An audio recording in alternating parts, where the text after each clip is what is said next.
Wouldn't you love to stop relying on NSAIDs like Advil for your cramps, or to stop waking up with achy joints and needing a heating pad wrapped around your neck just to get through the day? We are all too young and too fly and too alive to be walking around in pain when there are herbs that can help relieve it. If you've tried painkillers, physical therapy, massage, even acupuncture, but nothing really lasts, it might be time to turn to plants. Today, I'm walking you through 7 of the most effective and surprising herbs I use in my clinical and personal practices, relieving acute and chronic pain, inflammation, nerve damage, tension, and more. And we're starting with the herb that helped my wife stop needing Advil. She used to pop Advil like candy, had bottles stashed around the house, in the car, and listen, as a clinical herbalist with over a decade of experience, I've got hundreds of herbs in my apothecary. I tried all of the ones you'd expect to help her. Only one actually worked. And it's also the go-to herb for one of my students who used to struggle with daily neck, shoulder, and back pain. Her struggle is over. My wife hasn't bought Advil in years, and it's all because of blue vervain. Blue vervain is my #1 herb for tension-based pain. Think tight shoulders, stiff neck, clenched jaws, and that constant feeling like you're carrying a backpack of bricks even when you're not. It's good for muscle tension, stress-related headaches, neck, shoulder, back pain that worsens with stress, and menstrual pain made worse by clenching or anxiety. Traditionally, it's used as a nervine in Western herbalism. Blue vervain is considered a nice mind-body herb. They all are. It relaxes both the nervous system and the muscular system. Blue vervain contains iridoid glycosides like verbenilin and histaticide, which have demonstrated analgesic and antispasmodic effects in preclinical studies. These compounds may help reduce involuntary muscle contractions, which supports its use for that locked up muscular tension. I reach for blue vervain when I see people with pain that's connected to over-efforting. You're trying to force perfectionism, anxiety, that emotional pressure. It's a really good let go herb. You can use it as a tea or a tincture or capsules. So tincture is typically more effective for pain. Start low, 5 to 15 drops, 2 to 3 times a day or as needed. It can be combined with skullcap or maybe California poppy for some stronger muscle relaxing effects. It's a strong bitter. Some people get a little bit nauseated at high doses, so as always, start low and go slow. Avoid during pregnancy. It's not for people with very low blood pressure or excessive fatigue either. And at the end of this video, I'm going to show you the herbal ice cubes that you can make every week for pain relief. It's spicy, potent, and it's probably already in your kitchen, so stay tuned for that. Up next, we have Willow Bark. Willow Bark is your go-to for inflammatory pain. So think aching joints, lower back pain, that deep soreness after physical activity or strain. If you're someone who reaches for ibuprofen for inflammation, this herb is a powerful alternative. It's helpful for arthritis, inflammatory joint conditions, lower back pain, post-workout soreness or injury recovery, pain that's aggravated by inflammation or swelling. Willow is referred to as nature's aspirin. It was used for fever, joint pain, headaches, and rheumatism long before the discovery of synthetic salicylic acid. Willow bark contains salicin, the compound that the body metabolizes into salicylic acid, the natural precursor to aspirin. But unlike aspirin, willow bark is less likely to cause significant blood thinning in most people. This can be dose dependent though. So it has gentler effect on the stomach. It also contains some polyphenols and flavonoids, which may contribute to its anti-inflammatory effects as well. Clinical studies suggest willow bark may be effective for lower back pain, again, arthritis, tendonitis, and other inflammatory conditions. You can use it as a tincture, 1 to 2 dropperfuls, maybe 2 to 3 times a day, as well as a tea. So 1 teaspoon of the bark simmered in water for about 30 minutes. It works really well when paired with devil's claw, turmeric, Solomon seal for deeper structural inflammation. Avoid if you're allergic to aspirin or on blood thinners, and use with caution during pregnancy. It may take a few days of consistent use to really feel the full effects. It's not always immediate like over-the-counter drugs. Our third herb is Meadowsweet. So have you ever taken something for your pain and ended up in more pain, especially in your stomach? Then Meadowsweet might be your herb. It's an anti-inflammatory herb that soothes your gut, not harms it like NSAIDs. It's good for people who need anti-inflammatory pain support but have sensitive digestion, stomach pain, gastritis, ulcers, acid reflux. It helps to reduce excess stomach acidity. It's also helpful for mild to moderate headaches, joint pain, or musculoskeletal pain. Meadowsweet is one of the 3 sacred herbs of the Druids. It's long been used in traditional Western herbalism for fever, stomach aches, and joint pain. It also contains salicylates like willow, but comes with built-in gut support. Meadowsweet contains a mild, natural relieving compound that's the salicylates similar to those in willow bark. It also contains tannins. These are astringent compounds that may help tone the gut lining, and mucilage. It's that thick polysaccharides that help to coat and soothe irritated tissues. So this combination of constituents may support both pain relief and digestive comfort, especially in people sensitive to NSAIDs. A tea is best, so steep a teaspoon in hot water for 30 minutes, drink 1 to 3 cups a day. You can combine it with calendula or chamomile for added digestive or anti-inflammatory support. Like willow, avoid if you're allergic to aspirin, and it may have a drying effect in high doses due to the tannins, so consider pairing with more moistening herbs like marshmallow root or plantain. And now before we dive into more herbs, let's take a step back. Have you ever said nothing works for my pain? You might just not be using the right plant for the right type of pain. Pain isn't just pain, it's broad, it's complex. It can be caused by injury or overuse, inflammation, nerve damage, muscular tension, structural misalignment, and of course, emotional trauma. And the pain itself, it can feel sharp or stabbing, shooting, cramping, aching, tingling, numbing, spasming, radiating. That's why when someone says, what's the best herb for pain? The answer is always, it depends. Plants work through different pathways. Herbs don't all do the same thing. So different plants relieve pain through different mechanisms. Some help to reduce inflammation like willow, turmeric. Some relax tension and smooth muscle or fascia like blue vervain or wild lettuce. Some modulate nerve signals like St. John's wort. Others improve circulation or help the body regenerate damaged tissue like cayenne or Solomon seal. So if one of my students or a private client has pain, before I recommend an herb, this is what you should do too, you have to ask, what does the pain feel like? Where is it? When does it show up? Is it new, or has this been lingering for years? And maybe the hardest question, what's this pain asking you to pay attention to? Sometimes the root of chronic pain is emotional suppression or unprocessed stress. Most people aren't ready to hear that though, but if you are, the plants will meet you right there. That's why I'm walking you through this list, not just throwing out generic pain relief herbs. Each plant we're talking about is targeted to a specific type or pattern of pain. That's how we stop masking symptoms and start moving toward real healing. So let's get back to our list and talk about the next kind of pain that most meds don't touch. Nerve pain, St. John's wort. You know that zappy, burning, shooting pain, it just hits different. That's nerve pain, and St. John's wort is one of our best allies for it.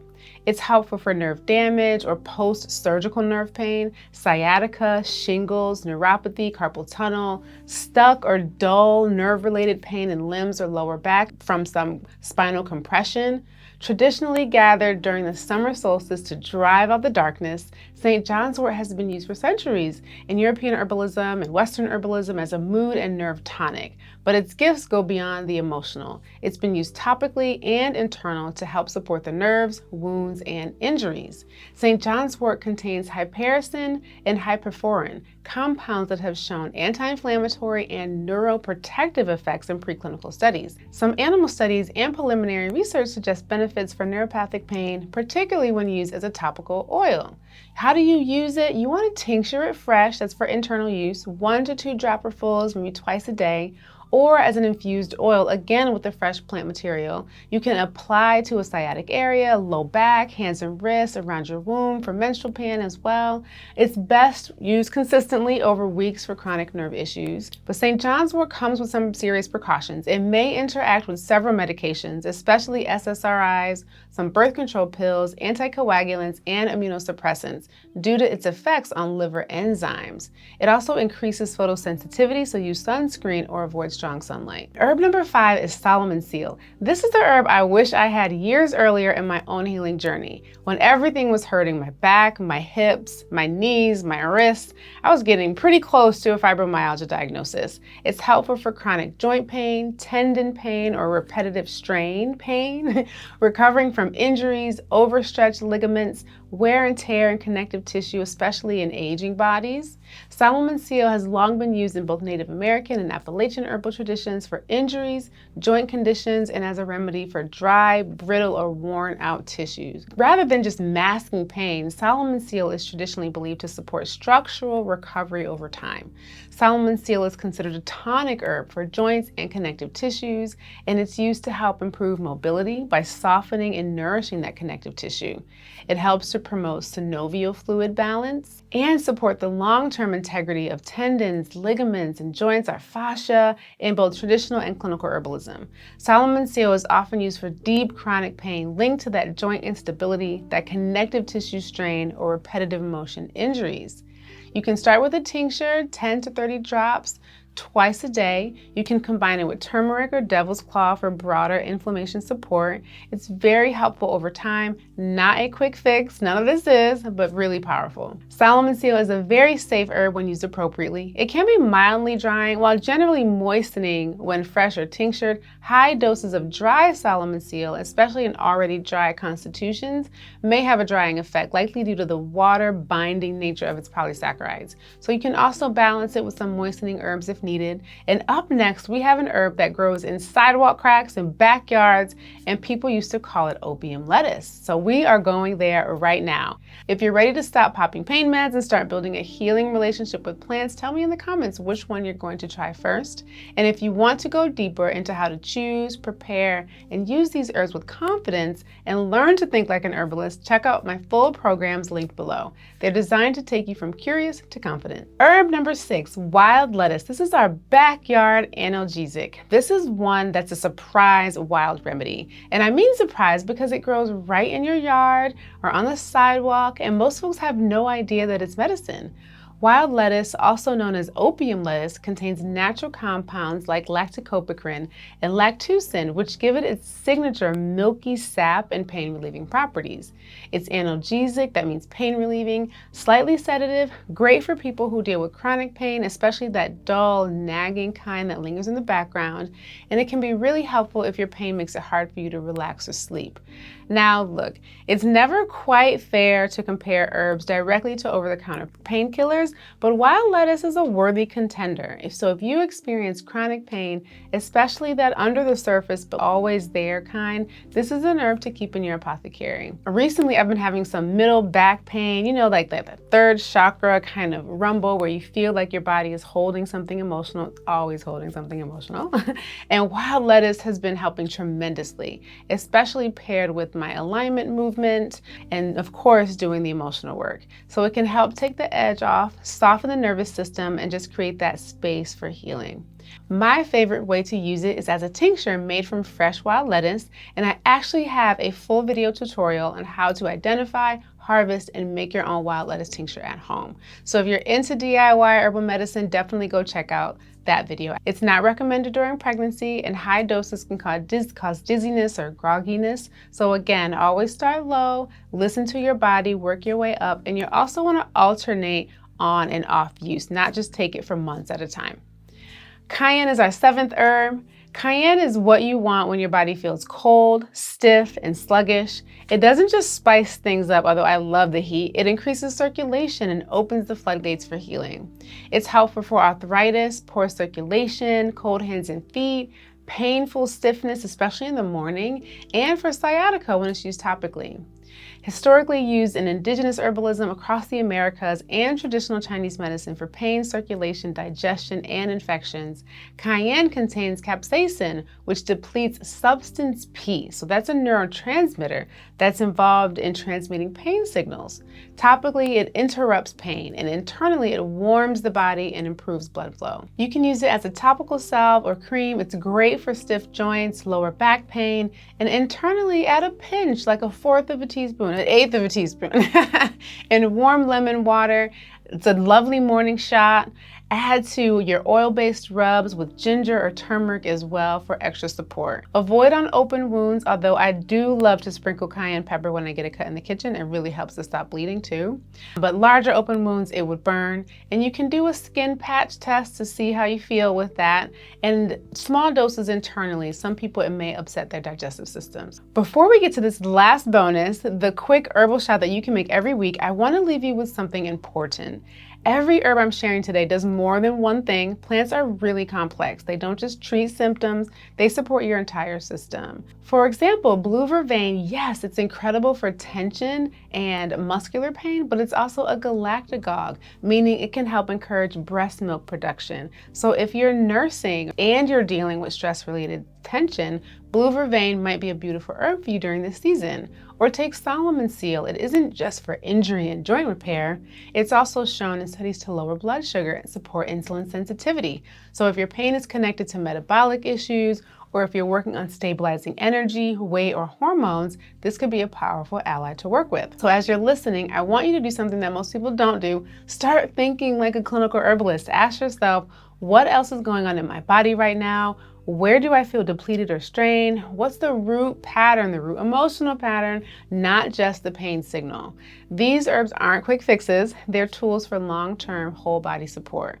So when you research herbs or go to choose which herb is right for you, let it be guided by how you feel, the season of life you're in, your stress levels, your digestive function, your hormones, your energy, your nervous system. This is how herbalism becomes personalized, intuitive, and really effective. Up next, we have a go-to DIY daily pain shot that's anti-inflammatory, circulation boosting, way cheaper than store-bought wellness shots.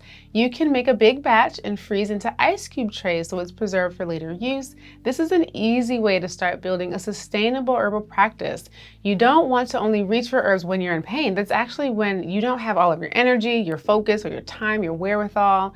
Just like you may need to meal plan to stay on top of healthy eating, herb prep, so you have the herbs ready when you need them most, and so your body receives the benefits that can only come from consistent herbal support. Struggling with a health issue that just won't budge? You want a holistic path. You're even thinking about becoming an herbalist, but you need real guidance. Let's talk. Book a free call with me, and we'll figure out your next right step, whether it's a private consultation or one of my signature programs like Herbal Medicine for the Soul. So if you are ready to feel better and live on purpose, click the link and schedule your free call today. Let's get you aligned and moving forward. So our ingredients for our shot are 1 inch fresh turmeric root, or I'm going to use powder because that's what I have today, 1 inch of fresh ginger, juice of 1 lemon, a pinch of black pepper because it contains piperine, which can enhance the curcumin absorption by up to 2,000% in some studies. The curcumin from the turmeric and the gingerols from the ginger have both been studied for their anti-inflammatory, antioxidant, and analgesic properties. So clinical trials suggest they may help reduce the markers of inflammation such as CRP and cytokines, particularly when used consistently. So you can also add a dash of cayenne for an additional kick, and you want to blend or juice this, then strain it and take 1 to 2 ounces in the morning or before movement. It's great for inflammation, cramps, sluggishness, and recovery.